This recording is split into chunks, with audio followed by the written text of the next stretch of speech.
we are back. Welcome to Behind the Lens for another fabulous week with some fabulous filmmakers. Let me tell you, joining me today, first of all, I'm Debbie Lynn Elias, film critic, moviesharkdoublour.com. You can find me online, in print, around the world, and every week right here live on Adrenaline Radio at 11 a.m. Pacific, 2 p.m. Eastern Time. All of Behind the Lens is also available on iTunes. It's a free listen.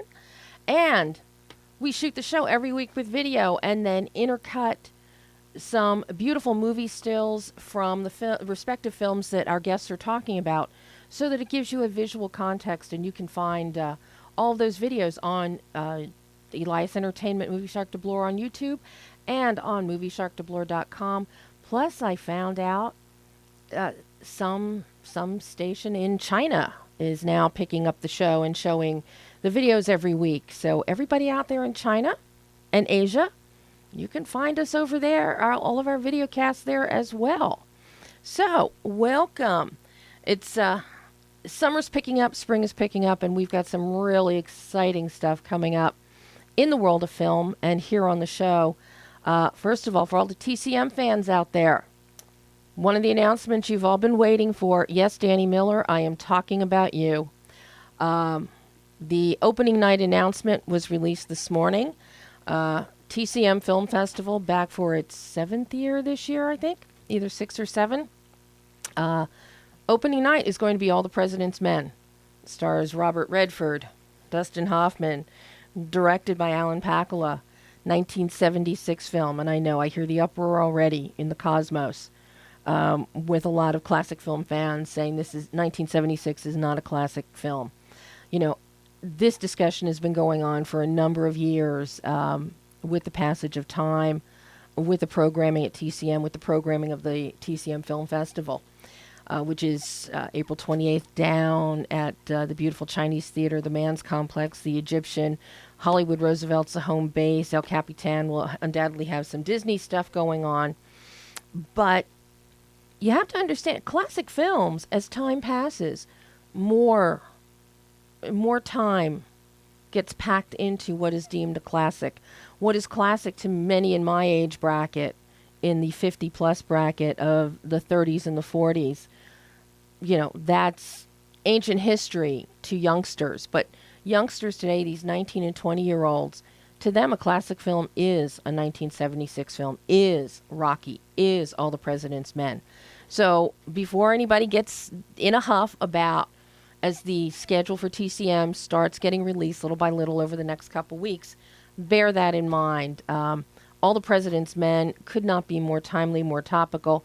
And although special guests affiliated with the film have not been announced yet, he is a friend to TCM Film Festival. He has been there before. And I would not be surprised if he is not there on the red carpet opening night, but Dustin Hoffman.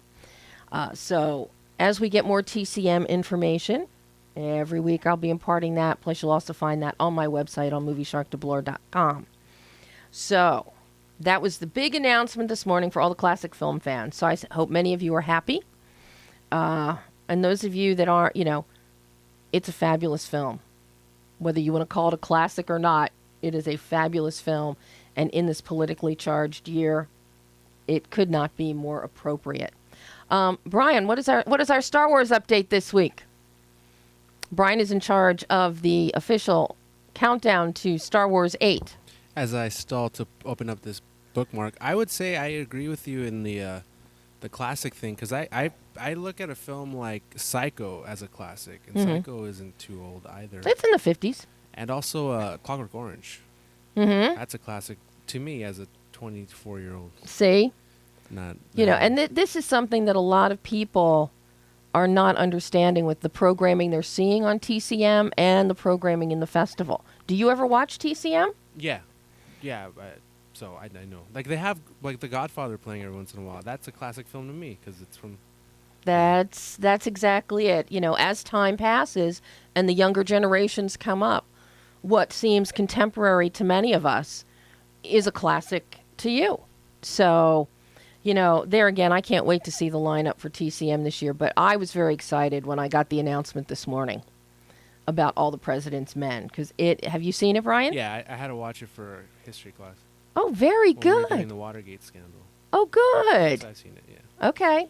Well, it's time to watch it again. Yeah. No, of course. No, I'm looking to revisit it this time, watching it for pleasure, not Not because you have to. not because I had to. Yeah. So on the Star Wars countdown for Yes. episode 8, we have 640 days, 12 hours, 54 minutes, and about 6 seconds as soon as I stop speaking the sentence to go. All right. As I predicted, it was 7 days less. Yeah, but what about the daylight savings time hour? I completely forgot to check the podcast last week to check if we... Well, we'll we're have... 1 hour closer to... we're 1 hour closer to Star Wars 8. So, that will be exciting. And yes, Brian is the official Star Wars counter. And as we get closer to Rogue One and all of these offshoots, we'll get you countdowns on that, too, for all of our Star Wars fans, of which, as Brian knows, I am huge. A huge Star Wars fan. But talk about being a fan. We have 2 filmmakers that are joining us today that I am such a fan of. 2 films that, one a documentary, one a narrative feature. Our first guest that'll join us at 11:15 this is his directorial debut, Abner Pastoll, writer, director, and editor of a Hitchcockian thriller, Road Games. It is fabulous. Fabulous, fabulous. Abner blew my mind with this film on every level of production design. It belies him being a first-time narrative feature filmmaker. Right down sound design. Anytime you get a thriller with a Hitchcockian feel to it, sound is very, very important. Sound is important to every film, but even more so when you get into the genre films. And so many directors forget about that, and they'll slap together something as being opposed to being concerned about the sound design and the elements, right down to the sound, the specific sound of wind.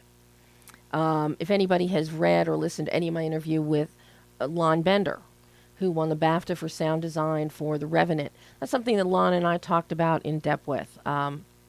About is you can have gale force winds. That doesn't sound the same as a breeze wafting through blades of grass. And these are the kind of details that Abner paid attention to with Road Games.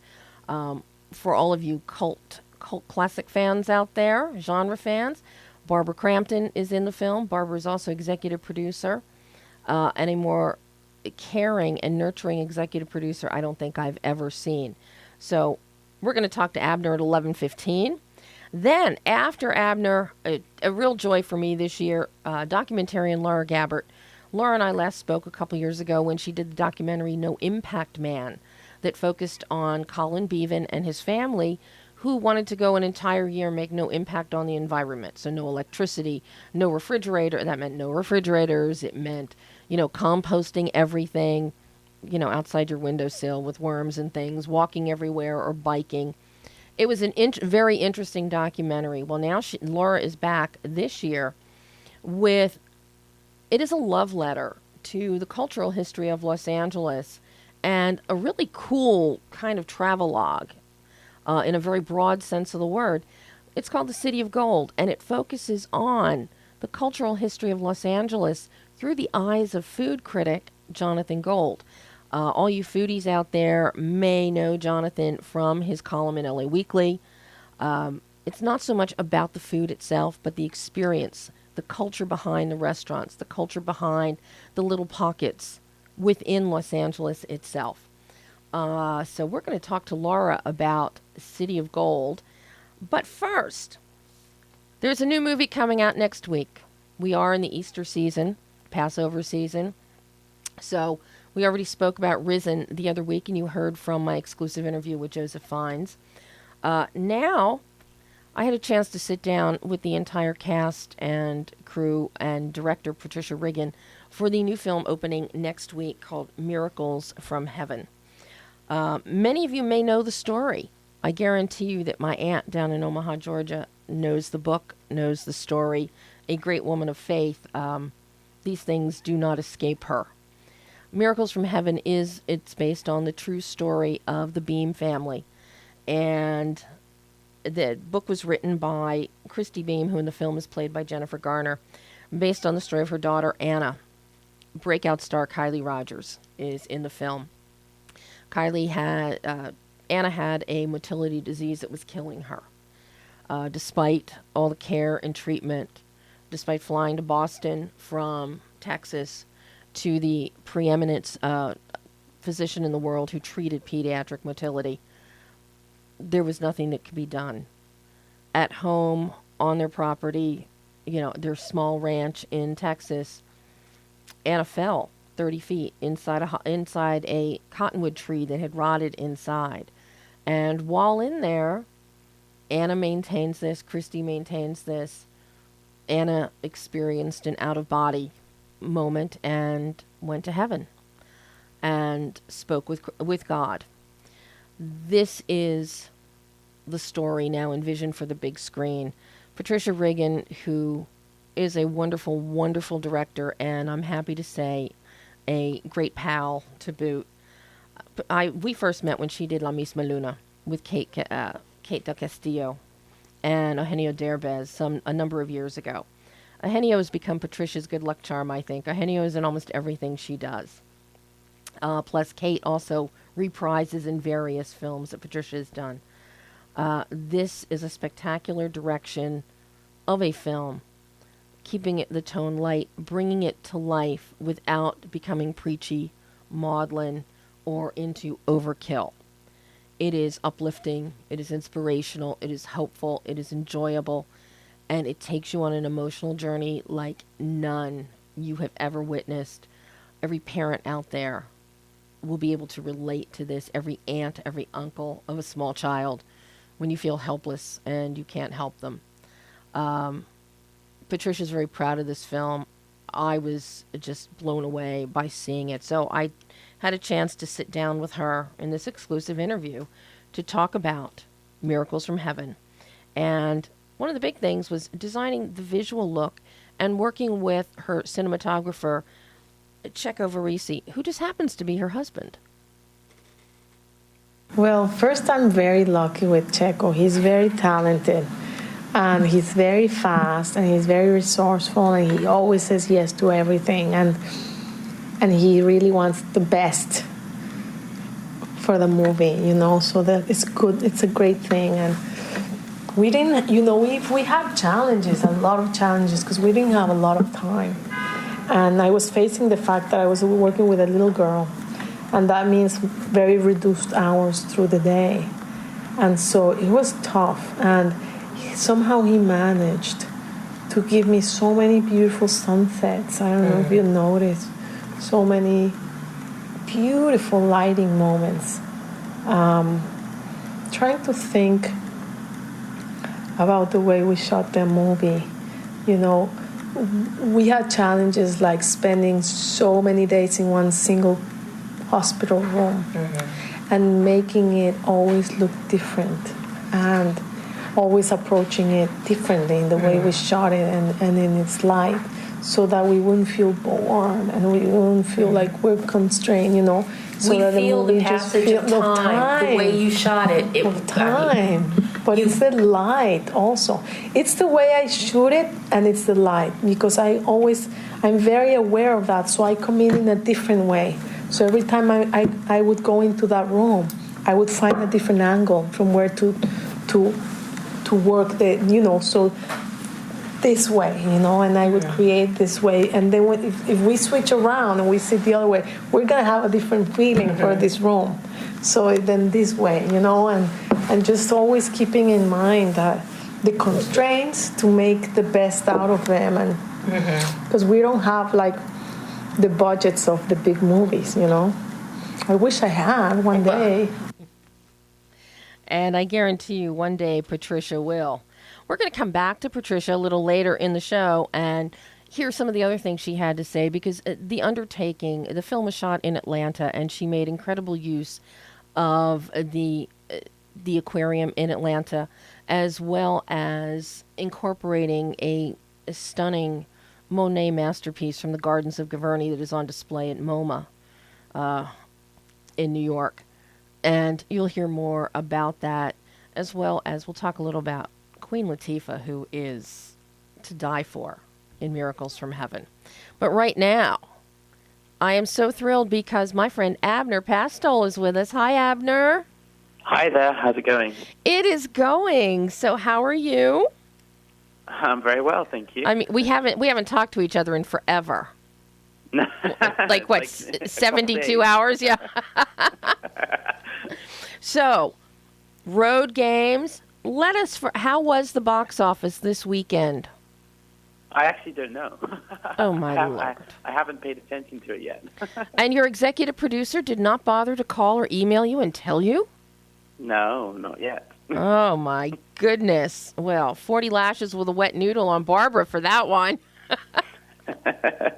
So, as I was saying at the top of the show about road games, and as you know, I am a huge fan of this movie. This movie. Thank you so much. It is, and Hitchcockian-style thriller is the best description for this film.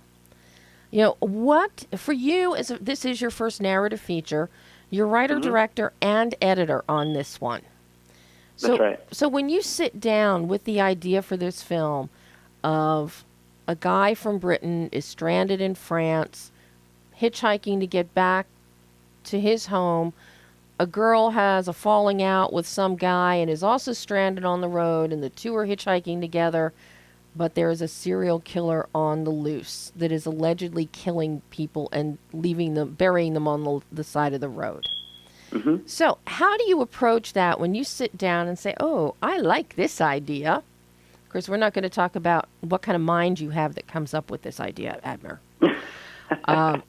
So did you intend to direct this from the start when you sat down to write the script? Yes, I did actually.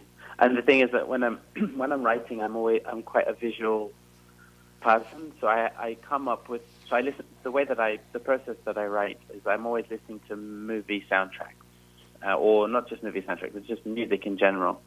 And that's what inspires the visuals. And then from the visuals, I construct the story. So writing the screenplay was very much my intent to eventually direct the movie, and I was very much thinking about not necessarily describing the shots in the script because I wanted the script to be its own thing, but I had like my own full shot list beside the script basically as I was writing. Mm-hmm. So yeah, that's kind of the process of how I put it together. Well, now since I have seen the film a few times now, and we've talked about it. We didn't talk about that the other day about you listening to soundtracks when you write, and I find that really interesting because with such dark themes, underpinning, underlying this film as its base, your visuals are very light. Your exteriors are dazzling. You know, I'm in love with what your cinematographer Eben Bolter did with you on your visuals. They're light. You have these exteriors where the sun is shining and the blades of grass are wafting in the wind. The trees are green, and it's so beautiful. And then you have... that was actually quite fun because the thing is that I kind of wanted to explore this beauty with an underlying darkness. Rather than making the visuals dark, I wanted them to be really beautiful and bright, and the darkness is just lingering beneath it. So the darkness of the story is almost like an undercurrent. Well, and you even get with all of the trees and the local forestry in the region where you shot, it's also like it's cloaking, it's hiding something. You have that great visual metaphor going on as well. Yeah. But it's beautiful. It's good to look at.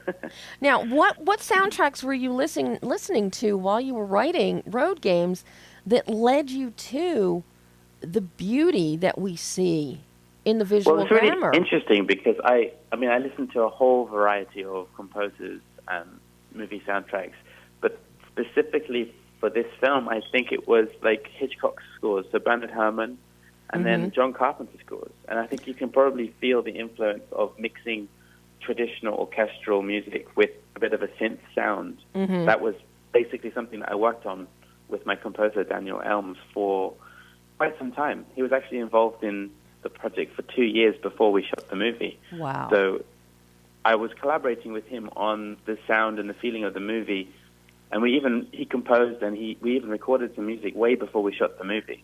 And it wasn't used in the movie eventually, we changed it, but it was part almost of the development of it. So it really felt sometimes like he was in some way a co-writer, not writing with me on the story, but writing like the undercurrent, the feeling and the tone. Because of the way that music works in a movie, it helps you to make you feel things. His thing is very subtle. His music is really subtle, and it's kind of doing the opposite of what you would expect music to normally do. And that is something I love, and that's something that, and I'm glad that Bernard Herrmann was one of your inspirations. I am a huge fan of Bernard Herrmann and Max Steiner. I will listen to anything, any score that they have done. Right. But there is that, quite often when you go back and people that are familiar with their work, the score will often belie the emotion that's in the forefront of a film. Exactly. Yeah. And that's what you and Daniel do so beautifully here with Road Games, because you've got twists and turns that up until the very last minute of the film, you really don't know. Is there a serial killer? Is there not a serial killer? Who is the serial killer? And even then, as Barbara said the other day, even then, you're still not sure. And that, it leaves you craving for more. That's good. That's good. That's very much the intent. Well, now that means you have to make a sequel for me. Will you finance it? If the stock market would do better. It's funny because I've got a whole bunch of ideas of where I would take the characters and explore the story next.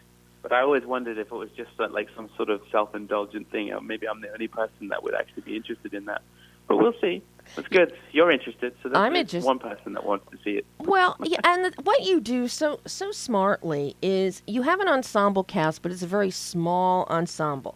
As I said, you've got Barbara Crampton, you've got Andrew Simpson, who plays our leading male, Jack. You've got Josephine de la Baume as Veronique. You've got Frederick Pirot as Grizzard, who plays the husband to Barbara's character of Mary.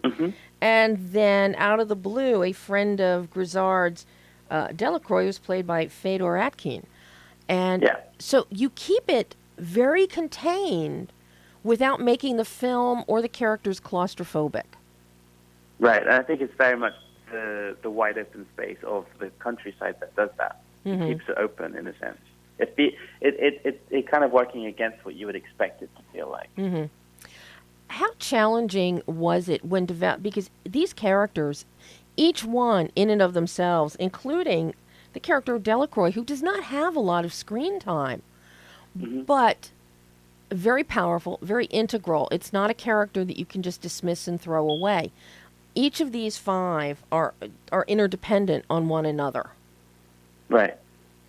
Was that very important to you when you were writing the script, to have them interdependent upon one another so that nobody was indispensable? Well, I guess I didn't really think about it too much that way. I wanted to keep the cast small and just natural. It just sort of felt like it was a natural way of putting them together to be so integral to one another. Because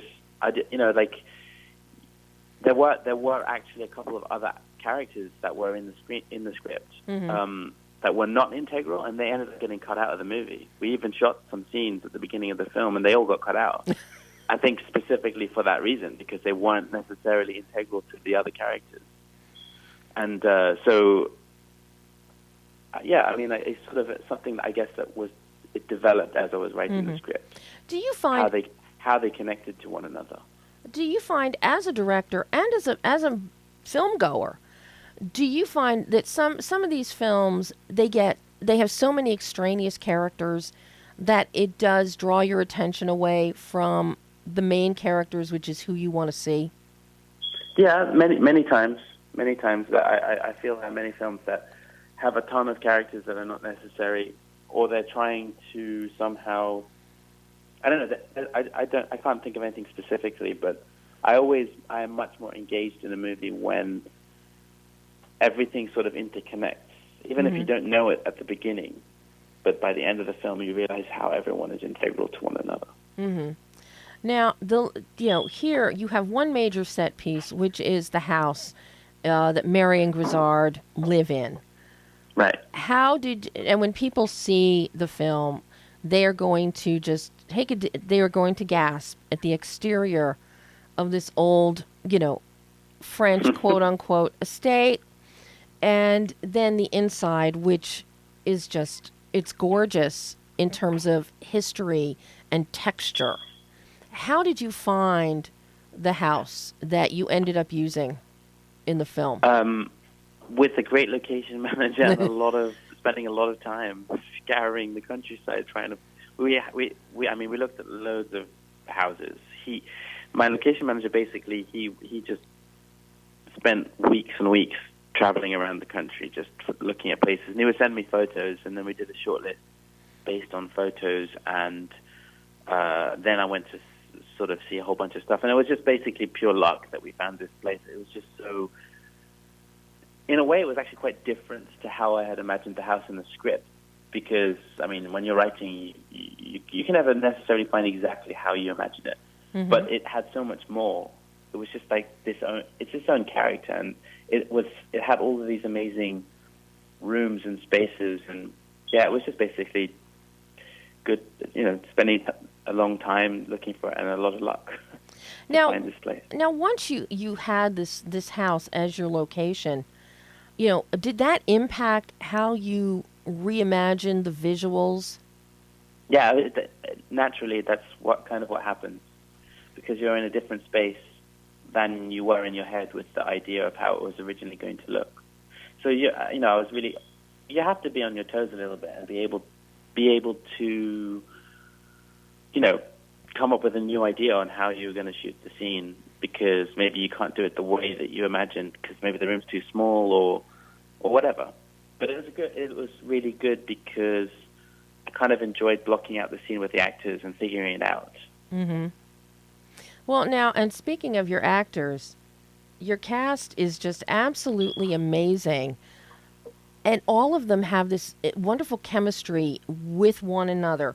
Andrew and Josephine are, from the start, the minute they meet each other on the road, there's a strong chemistry between them.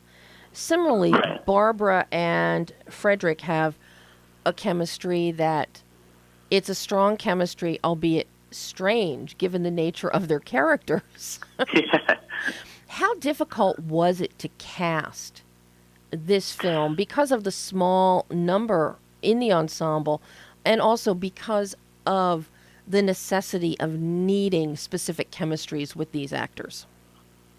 It was pretty difficult. We had a couple, basically, so for the role that Barbara plays, I never had another actor involved in the film at any point. But all of the other characters, I had other actors involved and attached to the project, but because of scheduling, delays, financing, all that kind of stuff, all the usual boring stuff, I had actors come and go.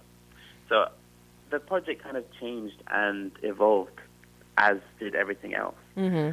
And then I reached a point where I had to basically find the new cast that is now in the film, and I literally just met with every young actor and actress in the UK and France of the same age group as Andrew and Josephine, and I sat down with each and every one of them and just chose based on who they were as a person, how they responded to the material, and whether or not I felt like I was their friend and whether I could get along with them. Mm-hmm. And that's kind of how I chose Josephine and Andrew. And Frederick, I always knew I wanted him for the role. Mm-hmm. Having been a big fan of his for years, inadvertently, I think I kind of wrote the role for him. He was always in my head when I was writing the character. He helped me. I pictured him in the role. So when we first started casting, he wasn't, because he's a character actor and he's not necessarily known other than his face.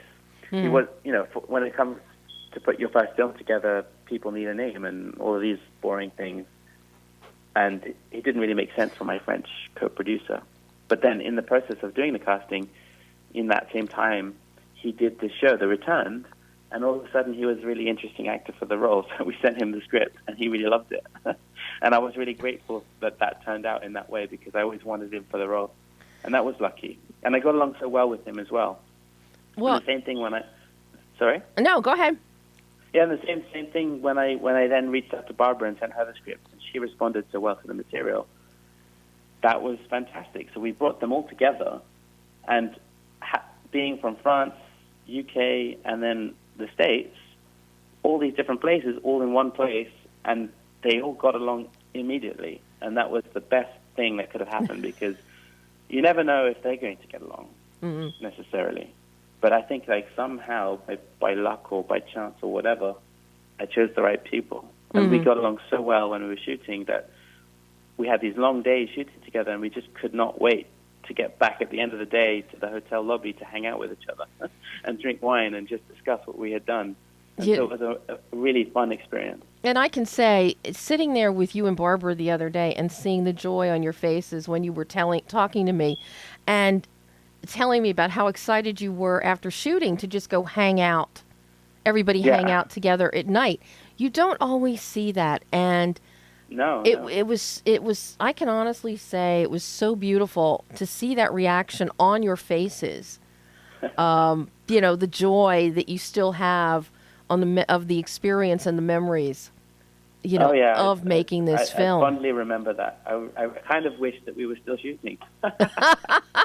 Well, see, another reason to make a sequel. You see, there you go. I'm working with you here. Okay, great. Let's do it. Now, I mentioned, before you called in, I was mentioning early in the show about your sound design. Because the sound here, I'm enamored with the sound design. Yeah, that's right. Of this film. How challenging was it developing your auditory palette for this film?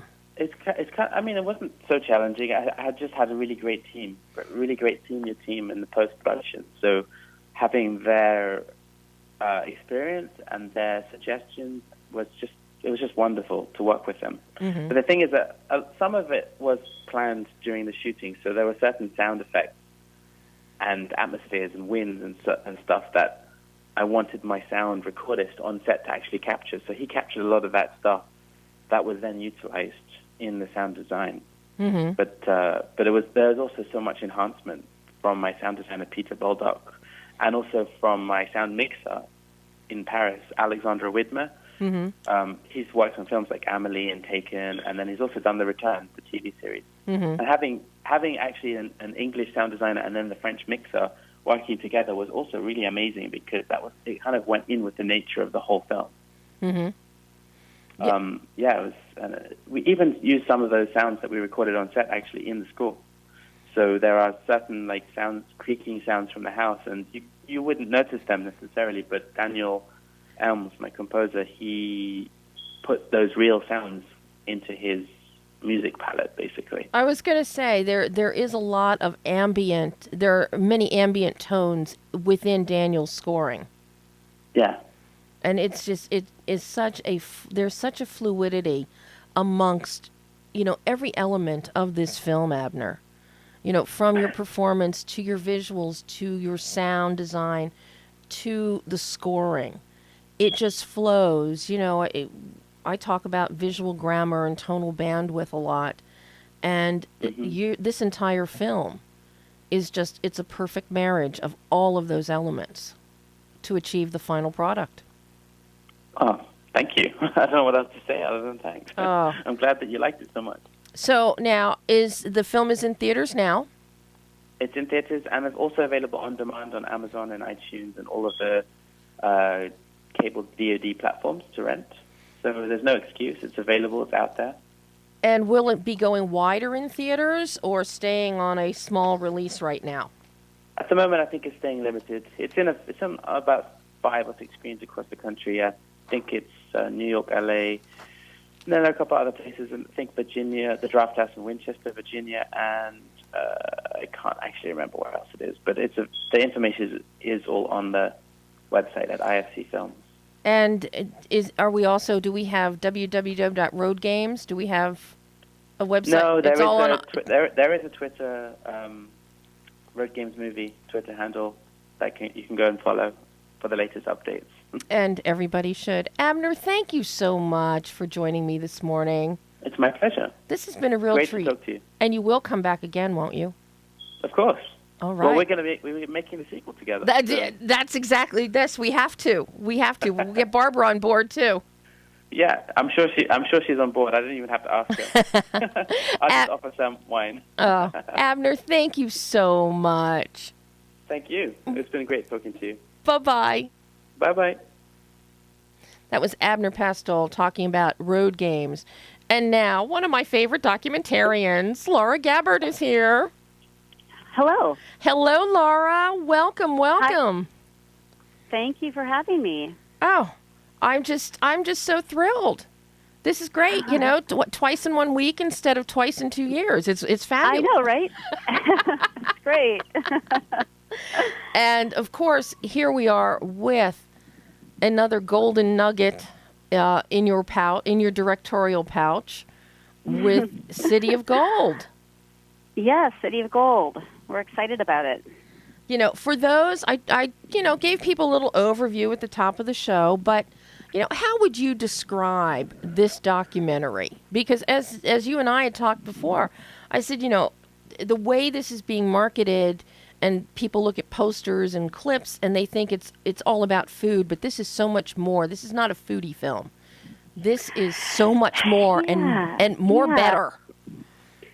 I think of it as, it is in some sense it's a portrait of Jonathan Gold, the LA Times food writer. But I think that it's really kind of uses food and Los Angeles restaurants as a portal through which to look at kind of Los Angeles culture in the city and the diverse populations and the people who live here.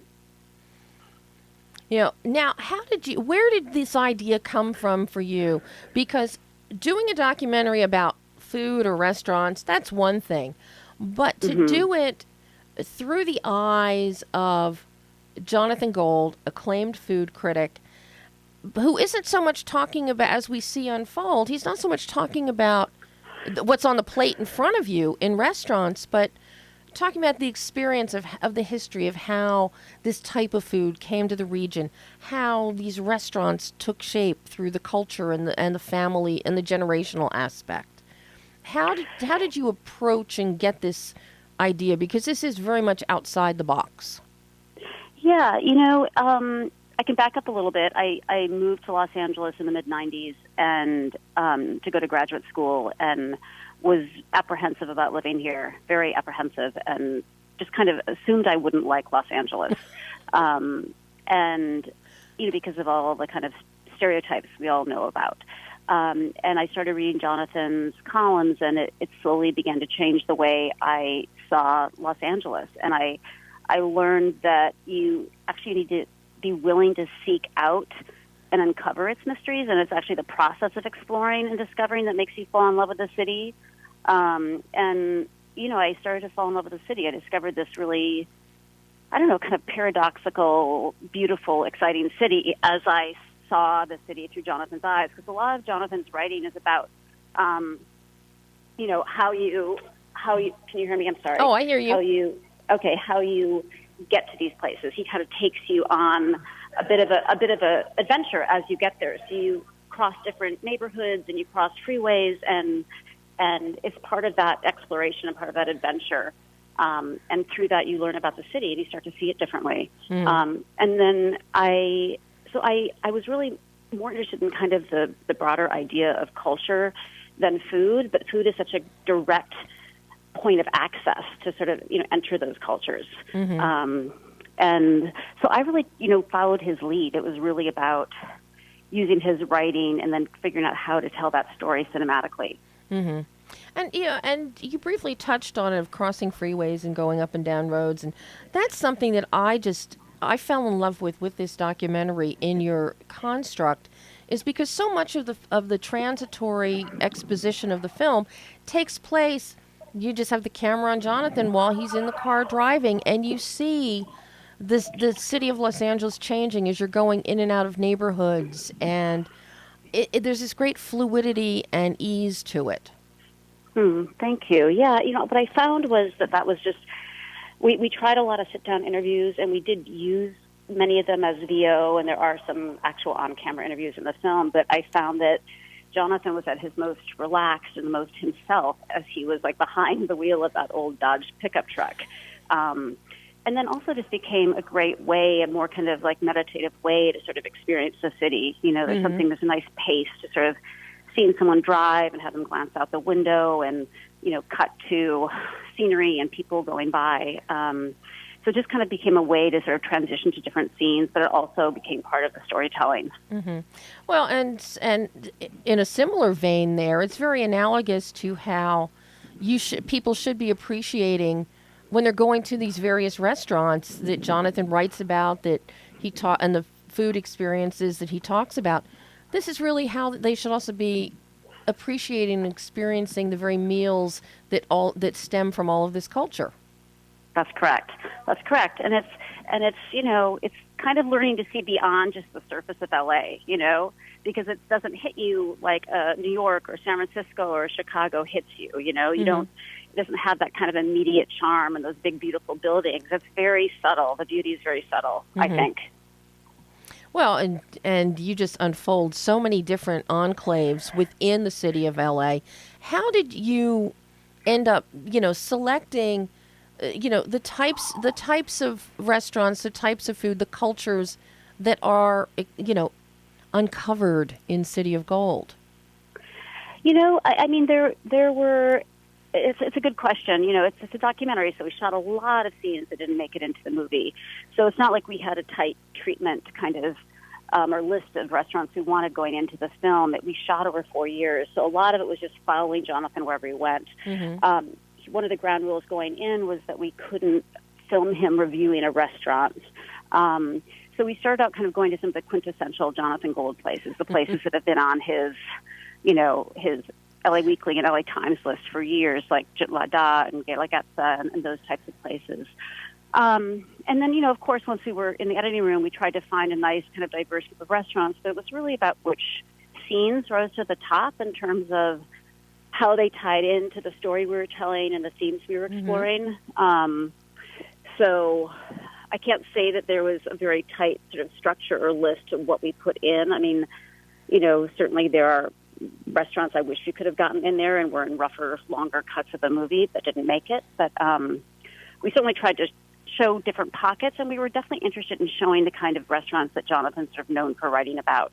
The ones in San Gabriel Valley and kind of the restaurants out in far-flung areas that people don't really know about or aren't run by famous celebrity chefs, that kind of thing. And that's something that I took particular note of. This isn't it's not a celebrity chef showcase. It's not. I mean, there happen to be some well-known chefs in there like Roy Choi and Ludo Lefebvre and those types of people, but we get a lot of those chefs in other kind of food media. So, and it's really not. Jonathan writes about those kinds of restaurants beautifully. He writes about high-end restaurants all the time for the Los Angeles Times. But what he's really known for is sort of democratizing food writing and democratizing culture at large by writing about recent immigrant restaurants and writing about these new communities that pop up deep into the San Gabriel Valley or deep in South LA or wherever. So and that was more interesting to me because I feel like people see Los Angeles in such a kind of narrow way, people from the outside. And, Beverly Hills and the beach, I mean, those are just tiny slivers of what makes up greater Los Angeles.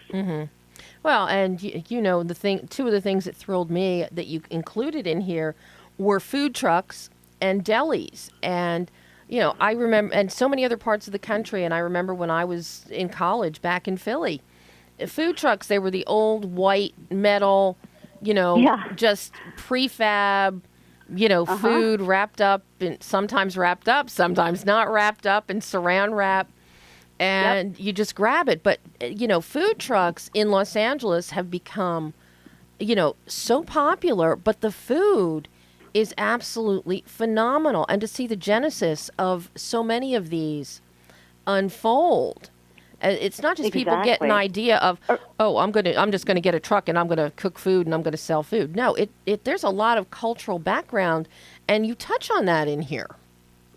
Yeah, well, you have everyone from, Wes Avila, who's classically trained by famous, French chefs and restaurants, who has his truck, Gorilla Tacos. So he's applying these, very sort of refined skills and really, really high-quality ingredients to tacos on the street in downtown Los Angeles, right? So you have that.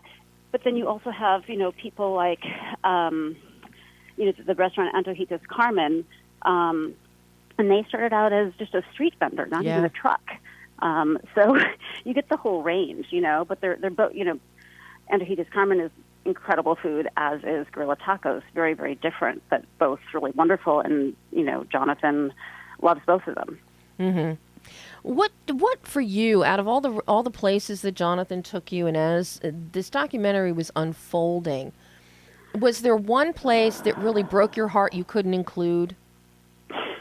There were a couple of places. One in particular was a place called Fomin, which actually was in a slightly longer cut that we showed at Sundance in 2015, and we ended up just trying to shave off a few minutes after Sundance. But Fomin was a place actually in El Monte in the San Gabriel Valley, and it was just a very simple pho shop, and Jonathan had raved about it for years and thought it was the best, kind of most pure pho in the city.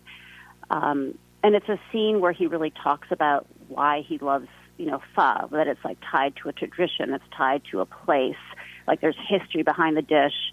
And it's a place that, it's kind of the flip side. It's like Jonathan had raved about it, and this place was around for a few years, and people went to it, but it was so tucked away and so off the beaten track that it didn't make it. It had to close down at a certain point, and I wish we could have included that.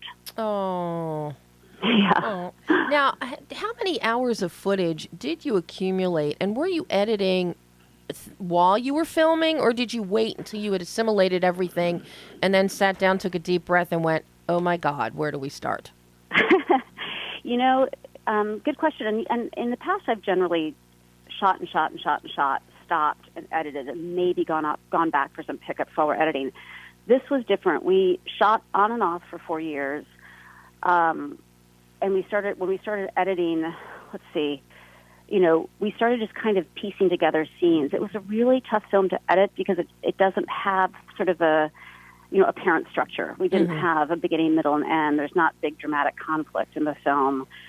There's not sort of there's something chronological that you can kind of apply to the story.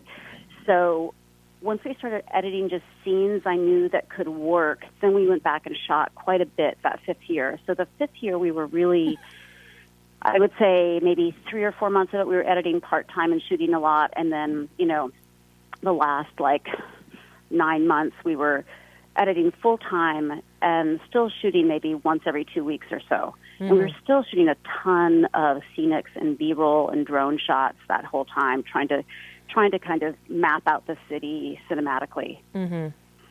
Now, for you as a director and as a documentarian in particular, do you like that kind of challenge that really pushes you, test your skill set in development and storytelling when you're crafting it like this, as opposed to a more set structure like you had with No Impact Man? I did love the challenge. I have to admit there was a lot of self-doubt as we were editing it, and even as we were shooting it. It was a really tough film to figure out how. I had to keep asking myself, what is this film about? Like, what is the film I want to make here? Because there's so many aspects to Jonathan and the city and chefs, and I think I was very confounded for a big part of the project about how to really make the film. But I think that once I would just go back to the sort of the feeling I had when I would read Jonathan's writing, and I wanted to try to capture that feeling, in the film, and then the whole kind of, in the sort of last third of the film, we start exploring Jonathan's personal history, his kind of biography and his background as a music critic and his upbringing and his relationship with his kids and his different influences. And that then kind of tied it together for us. I felt like we had to kind of learn who Jonathan was and learn about his writing and learn about the city of Los Angeles a little bit, and even things as sort of maybe academic as, you know, talking about the fact that it's a postmodern city and it's a decentralized city, and talk a little bit about the history of immigration here before we could kind of get into like the heart of Jonathan, which is like his personal story. You know, and I find that structure that of doing that and his personal story coming up in the third act. So many directors would have put that in the first act, but you just jump right in. Yeah, you know, it's something we struggle with a lot, and I can't say that I was totally confident about it. It was trial and error. I mean, we tried it in a number of different places. We tried peppering it throughout, but it just felt like it worked. It was really just like, what works emotionally? What are you ready for? What have we earned, like, hearing about Jonathan's personal story? And it felt like at that point, an hour into the film, you're ready for it, and you're kind of interested in it and primed for it. And there's a lot of things in his personal story that are very, you know, emotional and moving. And, you know, even just his relationship with his children is, you know, something that was a little bit more, you know, it's more intimate, it's more tender, and it kind of lets you in on a part of Jonathan that you don't know about by reading his writing. So now that you've made distinctly different pieces, you know, films in your career so far, what did you learn about yourself in the process of making City of Gold? Gosh, what a good question. I don't know. I do think that, you know, it's funny, like, I go back and, like, when I teach sometimes, when people pitch me their projects, they oftentimes pitch me these sort of topical documentaries. It's a documentary about, you know, this person or this event or this point in history, and I always try to get to, like, why do you want to make this film, and what is this film really about? You know, not what the storyline, not the topic, but what are you trying to express in telling this film? And I think that I had to keep asking myself that question. I asked students, you know, while I was making this, because I would get really lost and kind of confused while I was making it. I don't know. You know, it's a really good question. I think that I really had wonderful collaborators on this film, and I think I learned to really trust my collaborators and really bring them into the process. I mean, I feel like I'm generally a collaborative filmmaker, and I've done that in the past, but this was really like even with my cinematographer, we worked together so closely, even through the editing. Especially Jerry Henry, who shot most of the scenics. I'd have him come into the editing room, and I'd look at stuff we'd cut, and we'd say, like, this works, that doesn't work. And then he'd go back out into the field and shoot more. And I don't know, I think I just learned how important those collaborations are, and then how much everyone kind of gets in return from those. So I don't know if that answers your question, but it does. It does. I mean, for me, watching No Impact Man, watching City of Gold, I see such a difference in your approach and in your style, and I see this emotional growth in your storytelling between the two. Oh, that's wonderful. Thank you. No, I feel like it pushed me. It really stretched me as a filmmaker, and some of that was painful. Not fun. But yeah, I think it sort of forced me to be more of a filmmaker. It forced me to sort of figure out, okay, what are the tools at my disposal here, and how can we visualize things to sort of tell this story and make it a little bit more lyrical and more poetic. And you know, I mean, I think that No Impact Man didn't sort of lend itself to that kind of storytelling as much, really. But I think this really required it, because I knew I didn't want it to be just a food documentary or just a straight kind of, you know, dead-on portrait doc. I felt like it had to sort of transcend that somehow for it to really, I don't know, you know, there's a lot of pressure to you're making a film about a Pulitzer Prize winning critic, and I felt a lot of pressure to, you know, have it rise to the occasion, I think, from a filmmaking point of view. Yeah, no, I can relate to that. I've interviewed some Pulitzer Prize winners before, and you sit there and it's like, oh, God, I hope I don't sound like an idiot. Right, yeah, you just can't help but have self-doubt and feel insecure about it along the way, So, So now, City of Gold is in theaters. Is it going unlimited? Is it going wider? Is it on VOD yet? Where can everybody experience this terrific doc? Oh, thanks. It's in select theaters now, so it's in New York and Los Angeles, but next week and expanding to several other places, San Francisco and Chicago and Minneapolis and a number of other cities. I think it's expanding to about 25 or 30 cities. Oh, nice. Now, is it on VOD yet? Not VOD yet. They're doing more of a traditional release, and I don't have the VOD date yet, but I think they're going to push the theatrical for a while. And a website people can go to stay advised and apprised? Yeah, City of Gold Doc. cityofgolddoc.com? Mm-hmm. Fabulous. Laura, and, people out there, just because this is about Jonathan Gold looking at the cultural, gastronomic view of Los Angeles, it doesn't mean if you're in New York, if you're in Chicago, that you won't like this. You will love this doc, and you will put all of these places, and it will make you want to come and visit. Don't stay here, but you can come and visit. And also, I think one more thing about that, what we hear from people when we show it in other cities is they like, oh, I want to take the way Jonathan explores Los Angeles, and I want to apply that to my own city. So we hear a lot of that when we show it to audiences, which I love. Oh, that's fabulous. Yeah, it's neat. Okay, really see, cool. now you're making me think. Next time I go back to Philly, it's like, okay, maybe I need to go and explore. Yeah. Yeah, you do. It's besides going to all the cheesesteak places. Right. There is more to Philadelphia than cheesesteaks and hoagies. I know that. I'm sure that's true. Laura, thank you so much for joining me today. today. It was really wonderful being on your show. Oh, my God. Anytime. You've got an open door invitation. Anytime you want. Thanks so much. Laura, thank you. Bye-bye. Okay. Bye-bye. And that was Laura Gabbert, writer-director of the documentary City of Gold.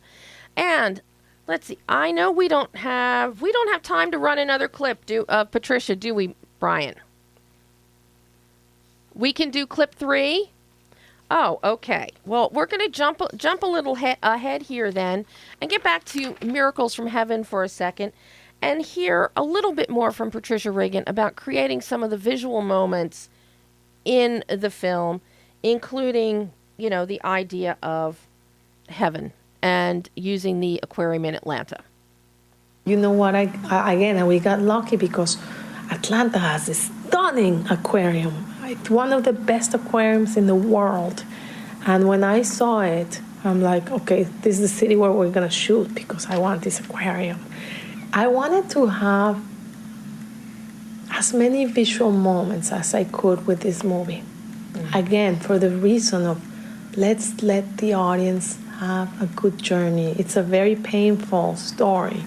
And if I don't give them that breath of air and those visual moments, what am I going to give them? Only pain, So that's how I came up with all those moments, to just really let the audience have good, beautiful, easy moments, and then bring them back to the pain of this story, of the real story. And, you'll hear more on next week's show of my exclusive interview with Patricia Riggen, also with the incredible Eugenio Derbez. Miracles from Heaven is actually out in theaters on the 16th, so it will be out this week. And also, the book. Those of you watching the video portion of the show later this week, you can see it here. Let me even grab it. I'm going to ruin my own table display here. Okay. And we have the book, Miracles from Heaven by Christy Beam. It is fabulous. There are photos from the film that are included in here. There's also, a discussion guide for parents to be able to sit down and talk to their children about what unfolds, in the movie, in the story of the Beam family. So the book is out there as well. Anybody that knows me, that listens to the show, reads my columns, literacy. Where there's a movie, there's a good book. So get the book, see the movie.